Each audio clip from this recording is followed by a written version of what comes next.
The voicemail icon pulses on my phone screen like a warning beacon. My mother never calls during court hours. Not in 4 years. Not since the night security escorted me from the family estate while Andrew watched from his bedroom window. I press play, my black judicial robe rustling against the mahogany desk. Beverly Whitmore's voice fills my chambers, brittle as old paper. "Claire, sweetheart, please come to Andrew's rehearsal tomorrow night. Just come. Don't tell your father or brother I called." My hand trembles as I reach for Grandfather William's pocket watch, its familiar weight anchoring me to reality. The brass case catches afternoon light from my window, throwing shadows across the fresh stack of media clippings on my desk. Youngest federal judge appointed in district history. Rising star, Claire Whitmore's path to the bench. The contrast slices through me. Outside these chambers, my name commands respect. Inside the Whitmore family, I might as well be dead. 1 week ago, the wedding invitation arrived. Heavy cream cardstock edged in gold, addressed with perfect calligraphy to the Honorable Claire E. Whitmore. No personal note. No acknowledgement of our shared blood. Just cold formality, as if I were any other professional acquaintance. "But your brother doesn't exist?" My assistant Margaret had frowned, sorting through the morning mail. "In 3 years you've never mentioned." "Because he pretends I don't exist." I'd laughed then, the sound sharp enough to make Margaret wince. The invitation had fallen from my fingers, revealing a smaller envelope tucked inside. My mother's hurried handwriting. "Please come. He's your only brother." The memory of my last day in medical school rises unbidden. I stand again in the anatomy lab, staring at the cadaver before me. The formaldehyde stench fills my nose, but it's not what turns my stomach.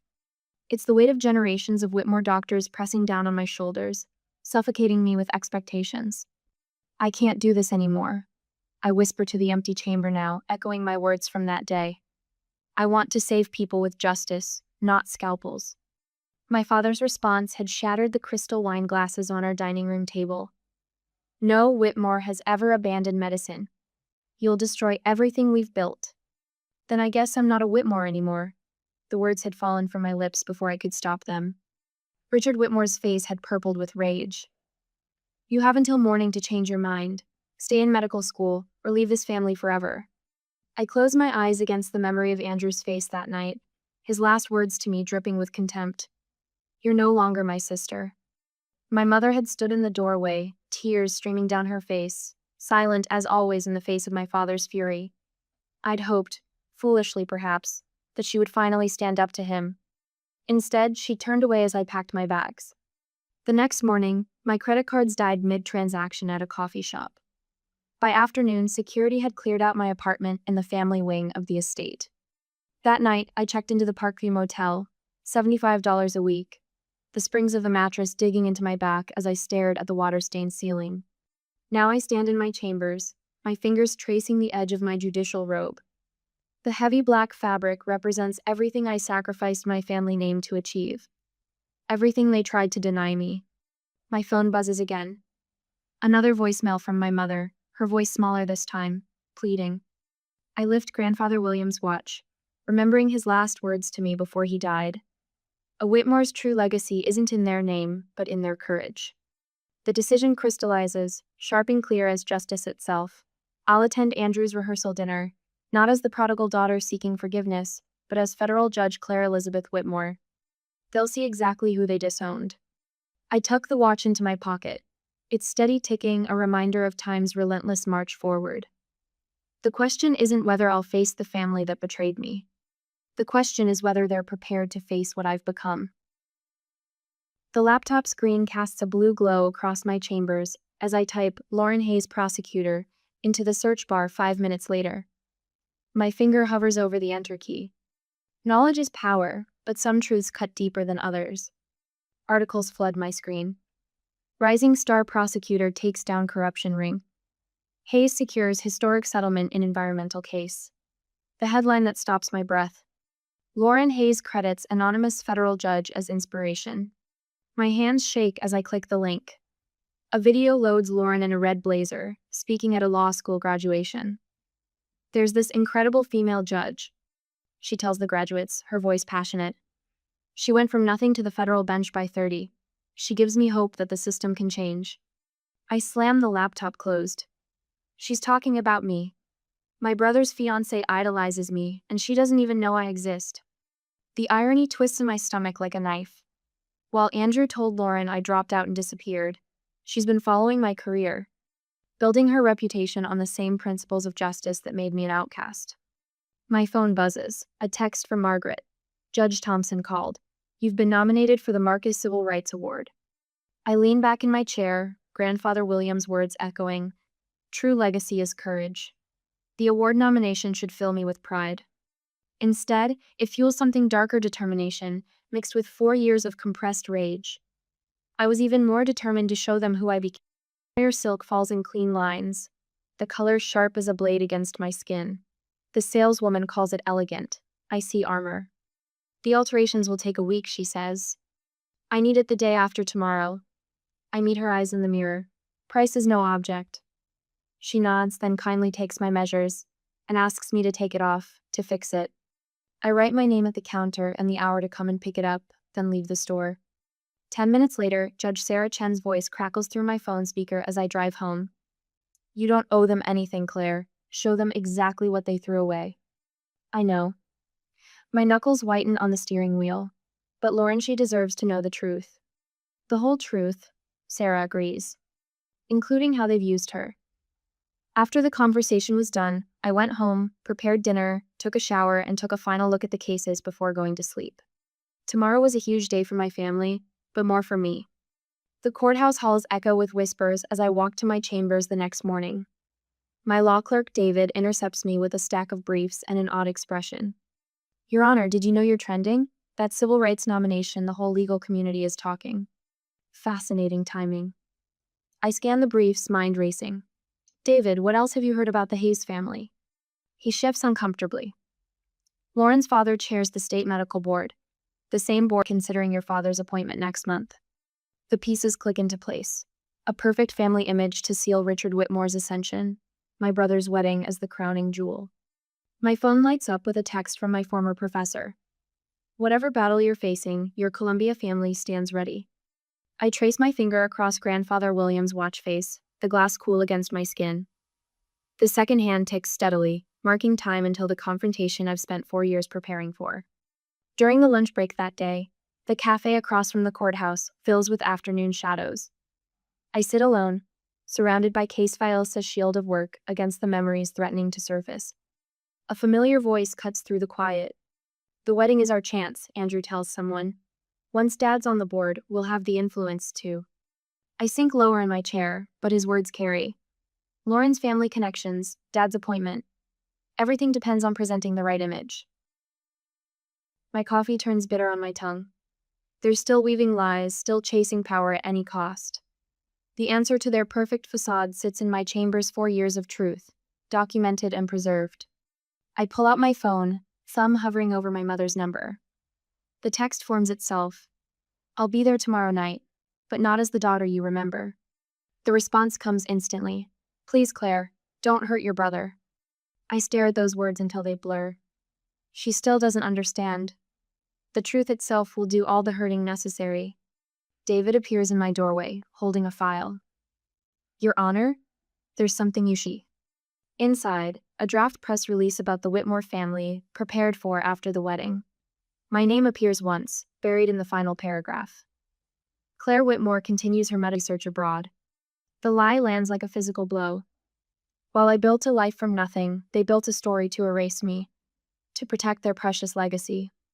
My phone fills with messages of support. Judge Thompson, need backup at this rehearsal? My old professor, you were always meant for greater things than they planned. The courthouse staff, not knowing details but sensing the storm. We've got your back, Your Honor. The watch sits silent on my desk, its stillness a reminder. Time doesn't heal all wounds. Sometimes it just gives them space to become weapons. I pack my briefcase slowly, deliberately. Inside, the dress box, the documented lies. Everything I need to shatter their carefully constructed facade. Tomorrow, they'll learn what it truly means to face justice. Later that day, the setting sun paints my chambers in shades of fire. I stand at the window, sapphire dress laid across my chair like a battle flag. 4 years ago, they forced me to choose between their legacy and my truth. Tomorrow, Lauren Hayes will face the same choice. Let them see what their rejection built. Let them watch their perfect image crack and shatter. Let justice be served. The following day, the River Valley Country Club looms before me, windows blazing against the twilight sky. My sapphire dress whispers against my legs as I stride through the brass-trimmed doors, chin high. The familiar scent of lemon polish and old money fills my lungs. Conversations falter as I enter the grand ballroom. My heels click against marble, each step measured and precise. Father stands near the champagne fountain, lifting a crystal flute to his lips. The glass freezes halfway. His eyes widen, recognition crackling across his face like lightning. Andrew's back is to me, but I see the moment he notices the ripple of whispers. His shoulders tense beneath his tuxedo jacket. He turns, fighting to maintain his plastic smile as guests murmur about the striking stranger in their midst. Mother appears from behind a flower arrangement, her face crumpling. She takes one step toward me before Father's hand closes around her wrist. She retreats into herself, a skill perfected over 30 years of marriage. Lauren stands near the gift table in her cream cocktail dress, her prosecutor's confidence evident in her straight spine and steady gaze. My heart pounds as I approach her. This moment will define everything. Your Honor!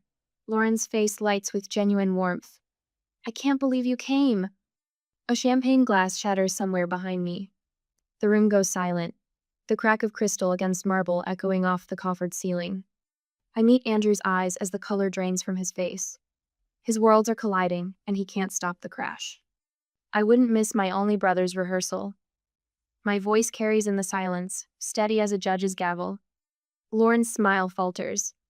She glances between Andrew and me, confusion dawning in her eyes. Wait. Her hand flies to her mouth. You're the sister Andrew said opted out and disappeared? Lauren, please. Andrew steps forward, hands raised. It's complicated. Is that what he told you? I keep my tone measured, the same one I use when addressing lying witnesses. That I couldn't handle medicine? Phones appear like fireflies around the room, guests sensing the unfolding scandal. Father moves toward the dining room doors, trying to hustle everyone to dinner before the situation explodes. The main doors swing open. Justice Thompson enters, his silver hair gleaming under the chandeliers. My mentor scans the room before moving to stand beside me, his presence a fortress wall at my back. 3 fellow judges from the district court happen to be dining at their usual Thursday table, their attention fixed on our corner of the ballroom. My law clerk Jenny sits with them, her fingers flying over her phone as she tweets anonymously about the unfolding drama. Local reporter Mitch Conway slips through the crowd, press badge glinting. The balance of power shifts like a tide, from one lone woman to an army of professional respect. Tell me the truth. Lauren's voice cuts through the murmurs. She faces Andrew, engagement ring glinting. Right now, all of it. I stand straight, channeling every ounce of judicial presence. I left medical school to pursue law. Father gave me an ultimatum: stay in medicine or leave the family. I chose justice over tradition. She abandoned her duty. Father starts, but his voice cracks as his phone buzzes. He glances down, face tightening as medical board contacts react to the spreading rumors. Judge Whitmore? Andrew's best man steps forward, recognition lighting his face. I just read about your ruling in the Thompson case. Brilliant analysis of Fourth Amendment precedent. The soft clink of metal on marble draws every eye. Lauren's engagement ring rolls across the floor, coming to rest at Andrew's feet. I turn to Mother, who hovers at the edge of the group. You chose silence over your daughter. They made me choose. The words burst from her like water through a breaking dam. But I followed everything. Every case, every article. Your investiture photo is hidden in my dresser drawer. Andrew lunges forward. Lauren, wait. But she's already walking away, head high, prosecutor's confidence unshaken. I stand in the center of the storm I've created. The room's respect a tangible force. Years of silence shatter like that champagne glass, truth spilling across imported marble. A sharp gasp cuts through the tension. Father clutches his chest, staggering against a pillar. His face contorts, whether from genuine distress or calculated manipulation, I can't yet tell. But I'm no longer the one who has to make that call. I am Judge Claire Elizabeth Whitmore, and I've already rendered my verdict on this family's crimes. The only question is whether they're prepared to face their sentences. The thud of my father's body hitting marble echoes through the River Valley Country Club. For a split second, no one moves. Then training kicks in both kinds. The doctor I almost was and the judge I became merge as I assess the situation. Clear the area. My voice carries the authority of the bench. Guests shuffle back, creating a circle around Richard Whitmore's crumpled form. Andrew stands frozen, his medical degree worthless in the face of family crisis. His hands tremble as he stares at our father's pale face. 4 years of pretending I don't exist, and now he can't even remember his Hippocratic oath. I drop to my knees beside my father, pressing fingers against his carotid. The pulse flutters irregular but present. His skin feels clammy, but his breathing sounds clear. No signs of performance then. This cardiac event appears genuine. Someone call 911, I command, then glance at the hovering waitstaff. Bring the club's AED. Now. Lauren springs into action, phone already at her ear. She was just about to leave when my father collapsed, so she rashly came in again. My almost sister-in-law, the prosecutor who never knew I existed, handles emergency dispatch with courtroom precision. At least Andrew chose one competent family member. The AED arrives as sirens wail in the distance. I cut through my father's custom shirt with the scissors from the kit, exposing his chest. The irony slices deeper than any scalpel the daughter he disowned might save his life. Stand back, I warn, placing the pads. The machine analyzes, but no shock advised. I begin compressions, counting silently. Andrew still hasn't moved. Some doctor you are, his best man mutters, and whispers ripple through the crowd. Paramedics burst in, and I brief them with clinical detachment. Richard Whitmore, 65, possible MI, lost consciousness approximately 4 minutes ago. No prior cardiac history I'm aware of. I step back, letting them work. My mother clutches my arm. Claire, thank God you were here. I don't shrug her off, but I don't lean in either. Someone should ride with him. I'll go, Andrew finally speaks, color returning to his face. No, Dr. Roberts, Chief of Surgery at Mercy General, steps forward. I'll accompany Richard. You're clearly in no state, Andrew. More whispers. The Golden Boy's reputation tarnishes by the second. 20 minutes later, at the hospital, dynamics shift like tectonic plates. Staff who normally defer to the Whitmore name now look to me for decisions. The emergency room doctor addresses her questions to Judge Whitmore rather than Andrew. Your father's stable, she informs me. The catheterization lab is ready. Lauren corners Andrew near the coffee machine. A sister? A federal judge sister you never mentioned? It's complicated, he stammers. Complicated? Her voice rises. I praise her judicial opinions to your face. You watched me apply her precedents in court. My mother wrings her hands nearby until a nurse recognizes her. Mrs. Whitmore, we need to discuss your antidepressant prescription. Andrew's head snaps up. Another family secret exposed. The hospital administrator appears, tablet in hand. Dr. Whitmore, there are some irregularities in your recent research publications we need to discuss. The Tower of Lies crumbles faster than I could have orchestrated. Truth has its own gravity. Hours later, my father wakes in cardiac recovery. His eyes find me first. See what your choices have done to this family? His voice rasps. I lean forward, letting him see the judge I've become. No, father, see what your pride is called legacy. Lauren places her hand on my shoulder. I've spent 3 years prosecuting cases before you, Your Honor. Never knew I was addressing family. We're not family, Andrew snaps. She walked away. No, my mother's voice startles us all. You pushed her away, all of you, while I watched, while I let my doctors drug me into silence.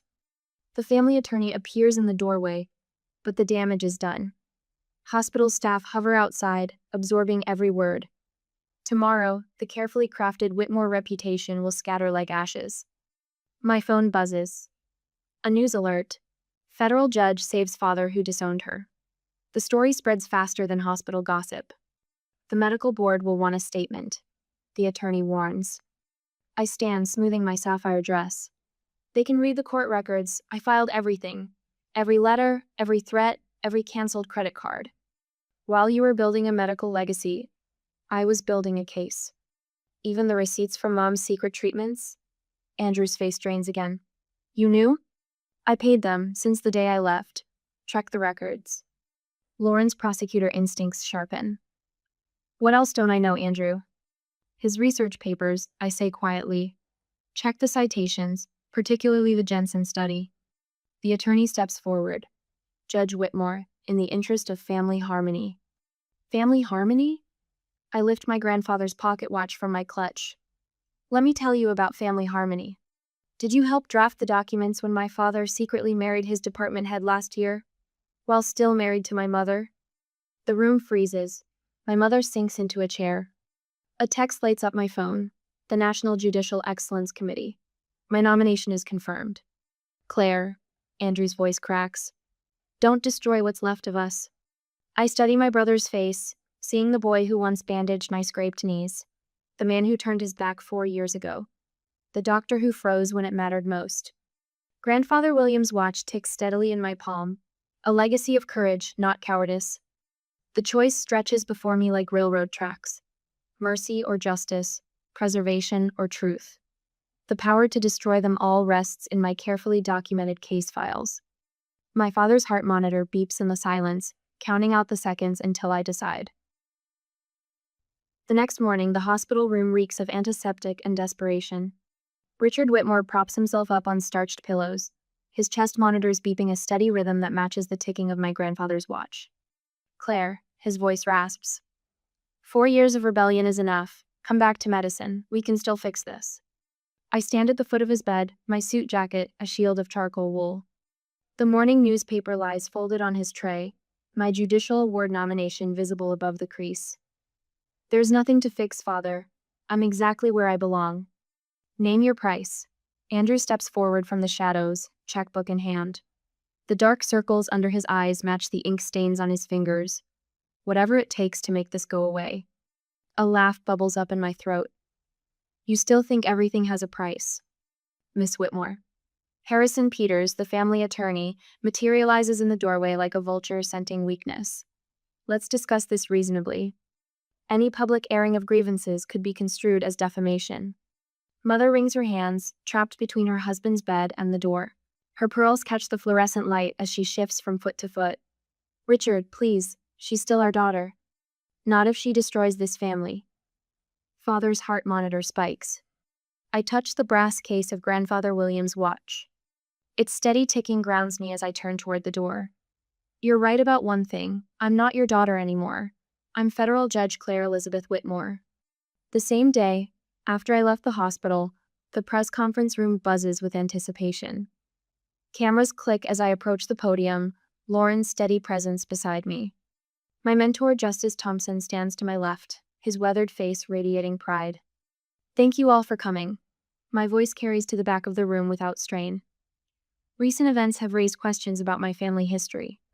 Today, I'll address those questions with the same commitment to truth and integrity that guides my work on the bench. The room falls silent as I open the leather portfolio on the podium. 4 years ago, I left medical school to pursue my true calling in law. My family responded by cutting all ties. But I didn't just walk away, I documented everything. One by one, I lay out the evidence, voicemails threatening to destroy my career, bank statements showing my accounts frozen without warning, security footage of my possessions being removed from the family estate. Each piece fits together like a closing argument, building an airtight case. I worked 3 jobs to put myself through law school. I graduated first in my class. I earned my position through merit, not family connections. And today, I pause, letting the moment build. I'm honored to announce my nomination for the National Judicial Excellence Award. The reporters surge forward as questions fly. Lauren steps to the microphone.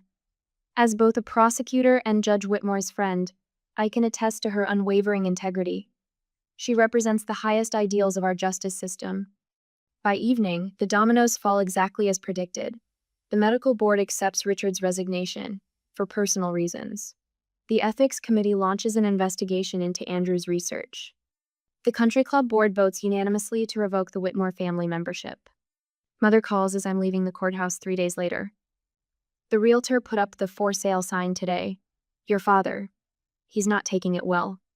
Are you safe? The question surprises us both. I filed for separation this morning. Her voice steadies. The guest house at Carroll's is ready whenever I need it. 2 days later, after that conversation with my mother, I stand on the courthouse steps in my judicial robes. The investiture ceremony draws a crowd that spills onto the sidewalk. My father's seat sits empty in the front row. Andrew's too. But Mother is there, spine straight, eyes forward. Lauren delivers the keynote with fire in her voice. True justice requires more than knowledge of the law. It demands courage to stand for truth, regardless of personal cost. Judge Whitmore embodies that courage. The photograph goes viral within hours. Me on the courthouse steps, robes catching the autumn wind, Mother's hand clasped in mine. The caption reads, "Youngest federal judge breaks silence on family separation." Richard's medical practice hemorrhages patients. Andrew takes an indefinite leave from the hospital. The Whitmore estate's manicured lawns sprout weeds around the realtor's sign.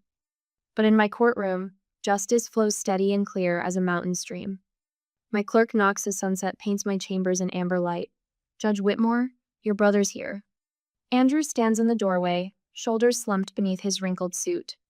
The golden light catches his face, revealing new lines around his eyes. "Claire, I touch Grandfather Williams' watch. It's ticking, a reminder of time's relentless march forward. Whatever comes next, I'm ready." 5 years later, the young law student's hands shake as she approaches my chambers, clutching a worn copy of Brown v. Board of Education. Her eyes widen at the wall of photos behind my desk, not the expected gallery of bar admission certificates, but faces of the family I chose. Judge Thompson's stern smile, Margaret's graduation ceremony, Lauren celebrating her new role as district attorney. "Your chambers feel different than I expected, Your Honor." I smile, remembering my own trembling hands 1 year ago. "The best foundations aren't built on marble, Miss Rodriguez. They're built on truth." She nods toward the antique pocket watch displayed in a simple wooden case. "Is that a family heirloom?" "It stopped working the night I faced my family." I lift the case, the watch's steady ticking a counterpoint to my words. But like many broken things, it just needed someone brave enough to repair it. The student's shoulders straighten. Another first-generation professional finding her footing in my mentorship program. My calendar blinks with a reminder: lunch with Mom at Marino's, our weekly tradition now. The thought no longer twists my stomach into knots. "Tell me about your goals," I say, settling into my chair. "The real ones, not the ones your family chose for you." After she leaves, I sort through the morning's mail. A postcard from Andrew, this one from a remote clinic in Guatemala. Treating children with cleft palates. Their smiles remind me of how you always saw past surfaces to deeper truths. Thank you for teaching me that lesson, even when I fought it. The invitation to speak at Johns Hopkins Medical School sits unopened. Dean Richardson's note mentions inspiring future doctors to question inherited paths. I pick up my phone, thumbing past photos from last month's judicial awards ceremony to find Mom's number. "They want me to speak at the medical school," I tell her when she answers. Full circle moment. "Are you ready?" The worry in her voice has softened since she started therapy, replaced by genuine curiosity. "I am." I touch the pocket watch. "But I won't accept their honorary degree. Some bridges need to stay crossed." Her laugh carries newfound strength. "William would be proud. He always said you had his spine." The afternoon sun slants through my window as I review case files. My support group for professionals from toxic families meets tonight. We've grown from 3 members to 30, each story unique, but connected by the same thread: choosing authenticity over inheritance. A text from Lauren lights up my phone. "Just ran into Richard at the grocery store. He looks small somehow. Time and truth are better revenge than anything we could have planned." I start to reply, but another message appears. "Andrew, the children here have nothing, but they share everything. Makes me question every value Father drilled into us. Can we talk? Really talk this time?" My finger hovers over the keyboard. 5 years of silence. Then 6 months of careful words building a new language between us. I type, "Coffee when you're back. Small steps on solid ground." The courthouse empties as evening approaches. I change from my robes into a simple black dress for the National Judicial Conference keynote. My speech notes rest in Grandfather Williams' leather portfolio, edges worn smooth by decades of use. The title page reads, Choosing Authenticity, A Judge's Journey from Inheritance to Truth. The publishing contract arrived yesterday. Not a tell-all revenge story, but a roadmap for others walking away from gilded cages. My agent says pre-orders are strong. I gather my things, including the folder about the William Whitmore Scholarship. Next fall, it will fund 5 law students who chose justice over family expectations. The Foundation's board meeting approved converting the old family estate into its headquarters, a legal aid clinic where the Whitmore name will finally serve truth instead of appearances. Judge Marshall catches me at the elevator. His eyes crinkle behind his glasses. Ready for dinner? I promised your mother I'd have you home by 9. Always the proper suitor. I squeeze his hand, engagement ring catching the light. But first, I need to make a stop. I went to my grandfather's grave. The cemetery is quiet at sunset. I lay my judge's robe across William's headstone, black fabric stark against pale marble. I kept my promise, grandfather, living with courage even when it hurt. Footsteps crunch on gravel. Mom appears with a bouquet of white roses, William's favorite. Her therapy journal peeks from her bag, its pages filled with the truth she's finally letting herself speak. He knew you'd find your way, she says, placing the flowers, even when the rest of us were lost in the dark. I check the pocket watch. Come on. I help Mom up, her hand strong in mine. Judge Marshall's cooking dinner. He finally perfected grandfather's meatloaf recipe.